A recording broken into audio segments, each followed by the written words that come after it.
اللہ کے رسول صلی اللہ علیہ وسلم نے فرمایا، طاقتور مومن اللہ کے نزدیک کمزور مومن کی نسبت بہتر ہے اور زیادہ محبوب ہے، جبکہ خیر دونوں میں موجود ہے۔ جس چیز سے تمہیں حقیقی نفع پہنچے اس میں حرص کرو، یعنی اس میں آگے بڑھنے کی کوشش کرو، اور اللہ سے مدد مانگو اور کمزور نہ پڑو، یعنی مایوس ہو کر نہ بیٹھ جاؤ۔ اور اگر تمہیں کوئی نقصان پہنچے تو یہ نہ کہو کہ کاش میں اس طرح کر لیتا تو ایسا ہوتا، بلکہ یہ کہو کہ یہ اللہ کی تقدیر ہے، وہ جو چاہتا ہے کرتا ہے، اس لیے کہ حسرت کرتے ہوئے کاش کہنا شیطان کے عمل کے دروازے کو کھول دیتا ہے۔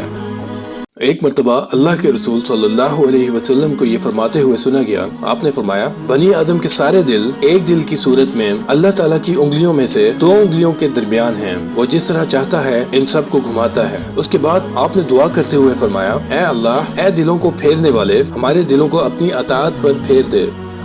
ہمارے نبی علیہ السلام نے فرمایا، جو قوم بھی اللہ عز و جل کو یاد کرنے کے لیے بیٹھتی ہے، یعنی اللہ کے ذکر کی محفلیں سجاتے ہیں، اس کی حمد و ثنا بیان کرتے ہیں، ان کو فرشتے گھیر لیتے ہیں اور اللہ کی رحمت انہیں ڈھانپ لیتی ہے اور ان پر اطمینان قلب نازل کیا جاتا ہے، اور اللہ تعالیٰ ان کا ذکر ان میں کرتا ہے جو اس کے پاس ہوتے ہیں، یعنی اللہ تعالیٰ ان کا ذکر اس سے بہتر محفل میں کرتا ہے۔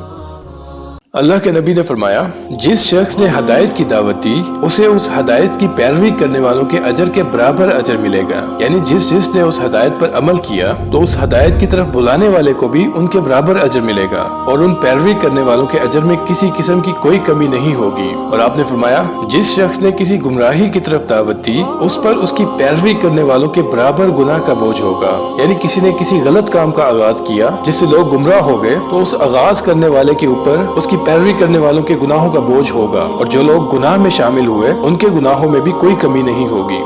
حضرت عائشہ رضی اللہ عنہا سے حدیث بیان کرتے ہوئے سنا گیا، انہوں نے کہا، اللہ کے رسول صلی اللہ علیہ وسلم نے فرمایا، اپنے اعمال کو صحیح کرو اور اپنے اعمال میں اعلیٰ ترین معیار کے قریب تر رہو، اور اللہ کی رحمت کی خوشخبری کی امید رکھو۔ حقیقت یہی ہے کہ کسی کو اس کا عمل ہرگز جنت میں داخل نہیں کرے گا۔ صحابہ نے عرض کی، اللہ کے رسول، کیا آپ کو بھی نہیں؟ تو اس پر آپ نے فرمایا، مجھے بھی نہیں، الا یہ کہ اللہ مجھے اپنی رحمت سے ڈھانپ لے، اور جان رکھو کہ اللہ کے نزدیک محبوب ترین عمل وہ ہے جو ہمیشہ کیا جائے، یعنی جو جاری و ساری رہنے والا عمل ہے، چاہے کم ہو۔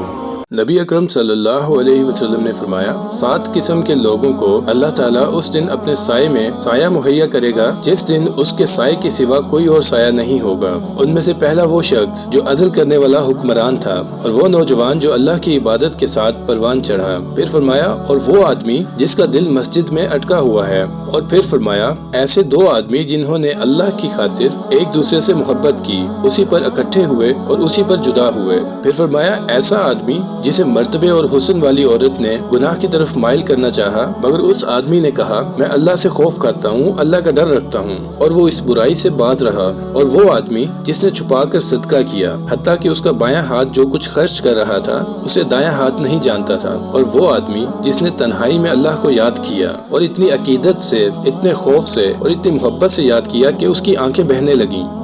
حضرت عائشہ رضی اللہ عنہا سے روایت کی گئی کہ آپ صلی اللہ علیہ وسلم نے فرمایا، کوئی بھی مسلمان جو فوت ہو جائے اور اس کی نماز جنازہ مسلمانوں کی ایک جماعت جن کی تعداد 100 تک پہنچتی ہو وہ ادا کرے، اور وہ سب اس کی سفارش کریں، تو اس کے بارے میں ان کی سفارش قبول کر لی جاتی ہے۔ اللہ تعالیٰ سے دعا ہے کہ تمام مسلمان جو اس دنیا سے جا چکے ہیں سب کی بخشش فرمائے، اور جو مسلمان اس دنیا میں ہیں سب کو ہدایت عطا فرمائے۔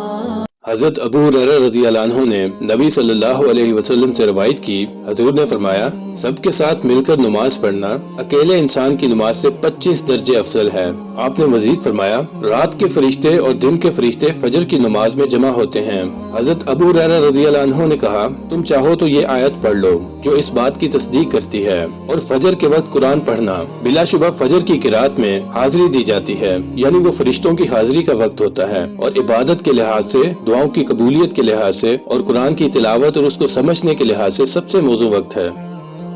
رسول اللہ صلی اللہ علیہ وسلم نے فرمایا، پاکیزگی نصف ایمان ہے۔ الحمدللہ ترازو کو بھر دیتا ہے، سبحان اللہ اور الحمدللہ آسمانوں سے زمین تک کی وسعت کو بھر دیتے ہیں۔ نماز نور ہے، صدقہ دلیل ہے، اور صبر روشنی ہے۔ قرآن تمہارے حق میں یا تو تمہارے خلاف حجت ہے۔ ہر انسان دن کا آغاز کرتا ہے تو کچھ اعمال کے عوض اپنا سودا کرتا ہے، پھر یا تو خود کو آزاد کرنے والا ہوتا ہے یا خود کو تباہ کرنے والا۔